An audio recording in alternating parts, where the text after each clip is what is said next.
ಶುಭೋದಯ, ನಮಸ್ಕಾರ, welcome to Yoyo Kannada. ಬನ್ನೀಗ ನೋಡೋಣ ಕರುನಾಡಿನ ಪ್ರಮುಖ 5 ಬ್ರೇಕಿಂಗ್ ನ್ಯೂಸ್ಗಳು. ಕೇಂದ್ರ ಬಜೆಟ್ ನಾನು ನೋಡಿದ್ದು ರಾಜ್ಯಕ್ಕೆ ಇಷ್ಟೊಂದು ಅನ್ಯಾಯ ಮಾಡ್ತಾರೆ ಅಂತ ನಿರೀಕ್ಷೆ ಇರಲಿಲ್ಲ.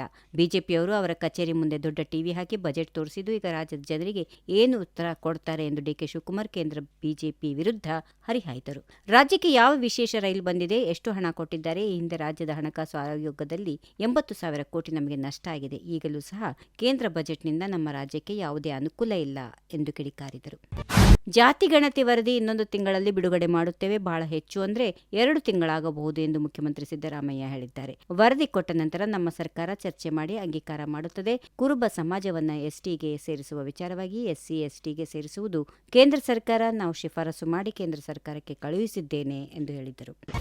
ಚಿಕ್ಕಮಗಳೂರು ಡಿಸಿಸಿ ಬ್ಯಾಂಕ್ ಅಧ್ಯಕ್ಷ ಹಾಗೂ ಉಪಾಧ್ಯಕ್ಷ ಚುನಾವಣೆ ಇಂದು ನಡೆದಿದ್ದು, ಅಧ್ಯಕ್ಷರಾಗಿ ವಿಧಾನ ಪರಿಷತ್ ಸದಸ್ಯ ಸಿಟಿ ರವಿ ಅವಿರೋಧವಾಗಿ ಆಯ್ಕೆಯಾಗಿದ್ದಾರೆ. ಉಪಾಧ್ಯಕ್ಷರಾಗಿ ಕೊಪ್ಪ ತಾಲೂಕಿನ ದಿನೇಶ್ ಹೊಸೂರ್ ಆಯ್ಕೆಯಾದರೂ ಡಿಸಿಸಿ ಬ್ಯಾಂಕ್ ಎದುರು ಬಿಜೆಪಿ ಜೆಡಿಎಸ್ ಕಾರ್ಯಕರ್ತರು ಸಂಭ್ರಮಾಚರಣೆ ನಡೆಸಿದರು. ನೂತನ ಅಧ್ಯಕ್ಷ ಸಿಟಿ ರವಿ ಮತ್ತು ಉಪಾಧ್ಯಕ್ಷ ದಿನೇಶ್ ಹೊಸೂರ್ಗೆ ಬ್ಯಾಂಕ್ ಸಿಬ್ಬಂದಿ ಅಭಿನಂದನೆ ಸಲ್ಲಿಸಿದರು.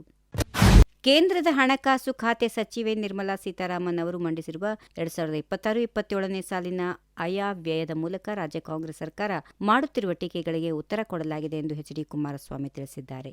ಲೋಕಸಭೆಯಲ್ಲಿ ಭಾನುವಾರ ಕೇಂದ್ರ ಹಣಕಾಸು ಸಚಿವೆ ನಿರ್ಮಲಾ ಸೀತಾರಾಮನ್ ಅವರು ಮಂಡಿಸಿದ 16ನೇ ಹಣಕಾಸು ಆಯೋಗದ ವರದಿಯಲ್ಲಿ ಕರ್ನಾಟಕಕ್ಕೆ ಶೇಕಡಾ 4.13% ತೆರಿಗೆ ಪಾಲು ನೀಡಲು ಶಿಫಾರಸು ಮಾಡಲಾಗಿದೆ ಎನ್ನುವುದನ್ನು ತಿಳಿಸಿದ್ದಾರೆ. ಇಲಾಖೆಯಲ್ಲಿ ಅಧಿಕಾರಿಗಳ ವರ್ಗಾವಣೆ ಸೇರಿದಂತೆ ಆಡಳಿತದಲ್ಲಿ ಅತಿಯಾದ ಹಸ್ತಕ್ಷೇಪದಿಂದ ಬೇಸತ್ತು ಇಂಧನ ಸಚಿವ ಕೆಜೆ ಜಾರ್ಜ್ ಅವರು ತಮ್ಮ ಸ್ಥಾನಕ್ಕೆ ರಾಜೀನಾಮೆ ನೀಡಲು ಮುಂದಾಗಿದ್ದು ತಡವಾಗಿ ಬೆಳಕಿಗೆ ಬಂದಿದೆ. ಮುಖ್ಯಮಂತ್ರಿ ಸಿದ್ದರಾಮಯ್ಯನವರ ಪುತ್ರ ಹಾಗೂ ವಿಧಾನ ಪರಿಷತ್ ಸದಸ್ಯ ಯತೇಂದ್ರ ಅವರ ಹಸ್ತಕ್ಷೇಪದಿಂದ ಬೇಸತ್ತು ಜಾರ್ಜ್ ಅವರು ಸಿಎಂ ಅವರಿಗೆ ರಾಜೀನಾಮೆ ನೀಡಲು ಮುಂದಾಗಿದ್ದರು. ಕೊನೆಗೆ ಮುಖ್ಯಮಂತ್ರಿಗಳ ಕಾನೂನು ಸಲಹೆಗಾರ ಎಎಸ್ ಪೊನ್ನಣ್ಣ ಅವರ ಮಧ್ಯಪ್ರವೇಶದಿಂದಾಗಿ ಜಾರ್ಜ್ ತಮ್ಮ ನಿರ್ಧಾರದಿಂದ ಹಿಂದೆ ಸರಿದರು ಎಂದು ತಿಳಿದುಬಂದಿದೆ. ಈ ವಿಡಿಯೋ ನಿಮಗೆ ಇಷ್ಟವಾದಲ್ಲಿ ಲೈಕ್ ಮಾಡಿ, ಶೇರ್ ಮಾಡಿ, ಸಬ್ಸ್ಕ್ರೈಬ್ ಮಾಡಿ.